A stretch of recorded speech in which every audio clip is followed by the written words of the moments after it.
Hello and welcome to Auto Shenanigans. How the devil are you? Have you had a good week? My name is John. Thank you very much for joining me for another exciting Great British road journey.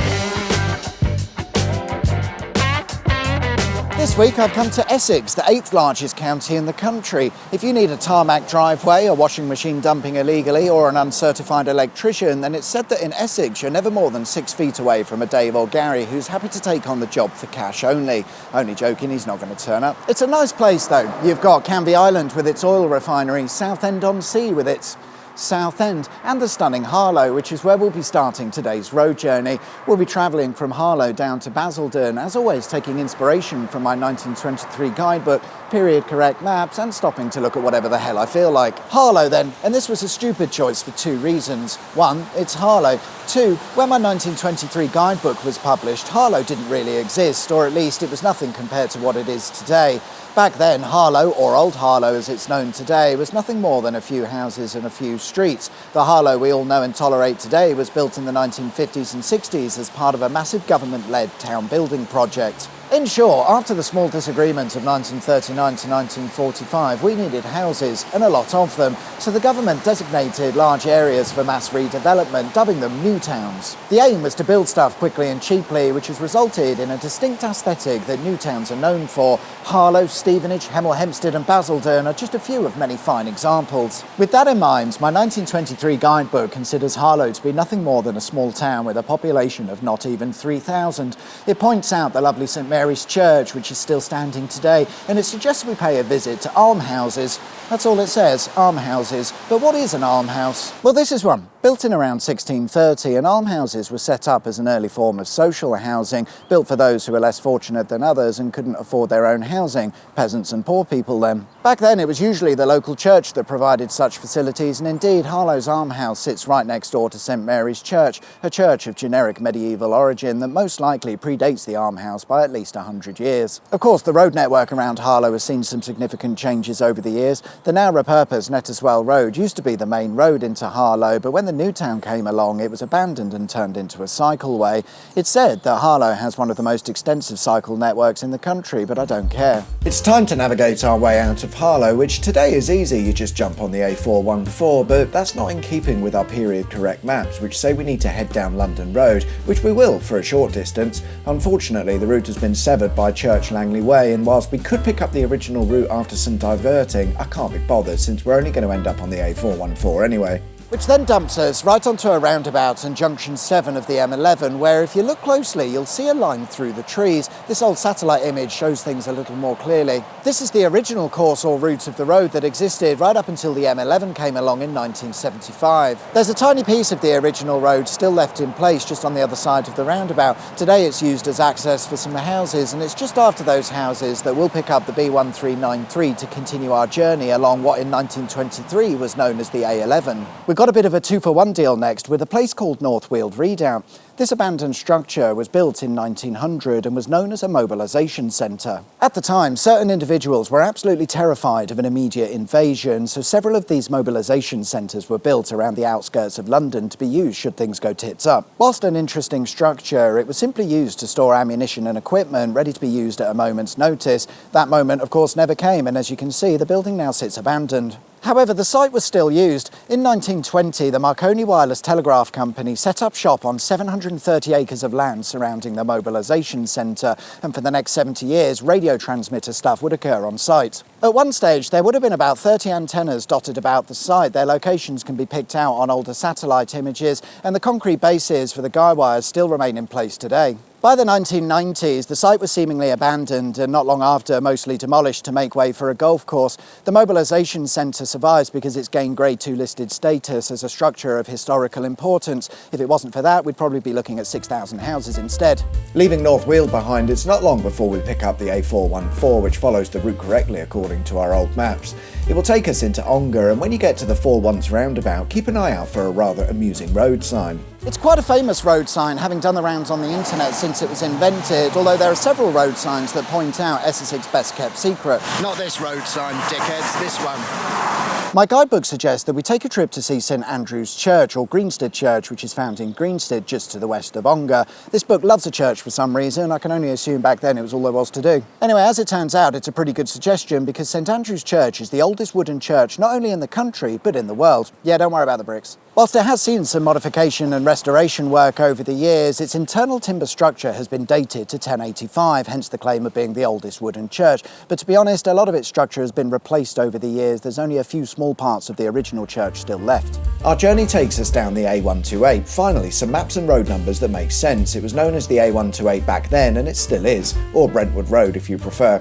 A short distance outside of Ongar, keep an eye out for the abandoned Langford Bridge that some twat on YouTube made a video about. And hang on a minute, what was that road sign all about? What do you mean, secret nuclear bunker? Yes, that road sign from earlier, it's not just for the lols. There really is a secret, not so secret nuclear bunker, and you'll find it just to the north of a place called Kelvedon Hatch. Today, the bunker is a tourist attraction, but the real curiosity is why it was built in the first place. Because of the third small disagreement, aka the Cold War, the bunker was built as part of an air defence radar system designed to pick up Soviet aircraft before it was too late. As time went on and technology improved, in 1960 it was designated as an emergency regional government defence site. Basically, it's where people more important than you and I could be sheltered during an impeding nuclear attack. Interestingly, the bunker remained operational up until 1992, which is worryingly recent if you ask me. The bunker itself comprises 3 levels and is built to a depth of around 125 feet. At the surface, the entrance looks like a fairly unremarkable bungalow, apparently a standardised design at the time of construction, but it certainly doesn't suggest anything more sinister such as nuclear war. After the bunker was decommissioned, it was sold back to the original landowners who were forced to give up their land to allow for the construction of the bunker in the first instance. They then turned it into the museum and tourist attraction that's still open today, and it's why there are several road signs pointing towards the secret nuclear bunker. The A128 will take us right into the middle of Brentwood, but before we reach the town, we drive over the A12. In the days of my guidebook, the A12 used to follow the course of today's A1023, but in 1965 a bypass was built. Around the same time, there were talks about constructing a new motorway which would have been known as the M12. Over the years, there's been a few different ideas and plans for an M12 motorway, but the most recent in the 1980s would have seen the motorway run from the M25 over the top of Brentwood and then on to the south side of Chelmsford. Today, such a motorway connection would be rather useful, but all of the motorway plans were cancelled in favour of the cheaper option, which was widening the existing A12, and I'm not really sure that's worked out quite as well as we'd like. My guidebook has only one suggestion as a point of interest when it comes to the town of Brentwood. All it says is County Lunatic Asylum. I'm not really sure what they're implying with that, but are they suggesting that a nice day out would have been coming down to look at the hospital patients? Maybe. The County Lunatic Asylum it mentions is perhaps best referred to as Worley Hospital. It opened in 1853, and despite it not being the most desirable place to spend the night, the buildings themselves are fantastic examples of high Victorian Gothic styling. This was a very popular building design, commonly used throughout the mid to late 1800s, and it's led to some absolutely fantastic buildings, perhaps most notably St Pancras railway station. A lot of the hospital closed in 2001, but some of it remained open right up until 2011, at which point it was all converted to housing, and it's nice to see that they've retained the original Victorian building. Our route takes us out of Brentwood via Horndon Country Park, and then it's a right turn where we'll pick up the A128. After a short distance, we reach the A127, which is a bit of an arse because it opened in 1924, 1 year after my guidebook's publication, meaning it's not available for our use on this journey. It also means a slight diversion off the original route. When the A127 was built, the road was realigned so that a junction could be added, and whilst the original road still exists and is in use, you can't get through because of the dual carriageway. Alongside said dual carriageway is East Horndon Services, and where today we find a Starbucks once stood one of the longest standing Little Chef restaurants. It opened in 1968 and survived right up until 2017. It was one of the first to open and it was one of the last to close. I still haven't worked out why we miss Little Chef restaurants, but we do. Before we reach Basildon, we need to pass through Dunton and Leindon, where we find a rather large automotive factory. This is the home of Ford's Technical Centre. Whilst in the days of my guidebook it didn't exist, Ford certainly did, and they were hard at work in Trafford, Manchester with the sale of the UK version of the Model T. The Technical Centre at Dunton would open in 1967, where they'd oversee the development of Ford's interior styling, the chassis engineering and the engine calibration for all of their European models. Not only that, it was at Dunton where Ford experimented with their first EV.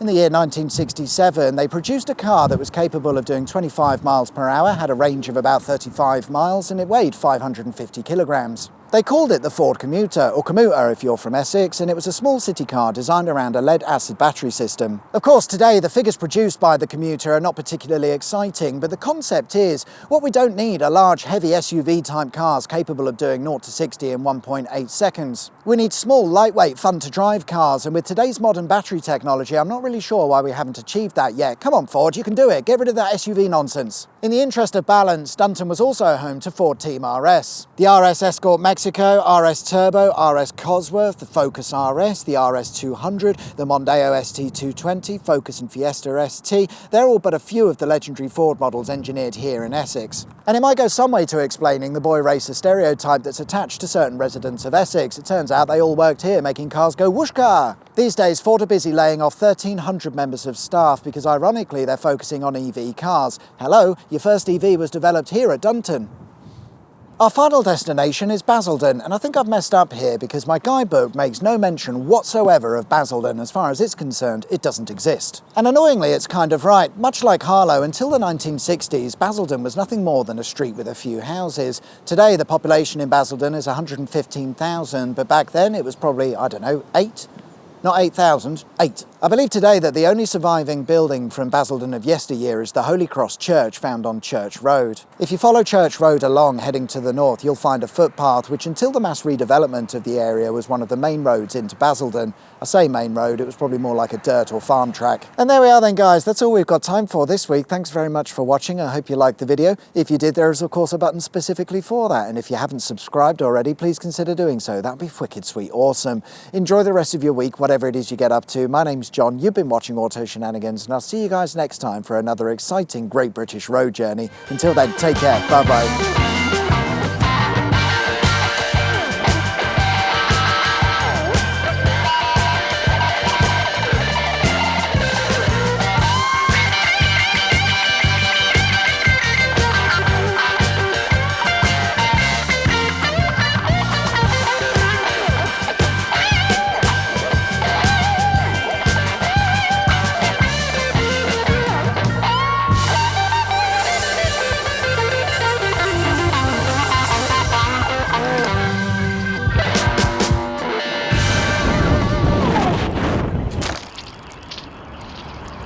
I hate this f***ing shit sometimes. Brilliant.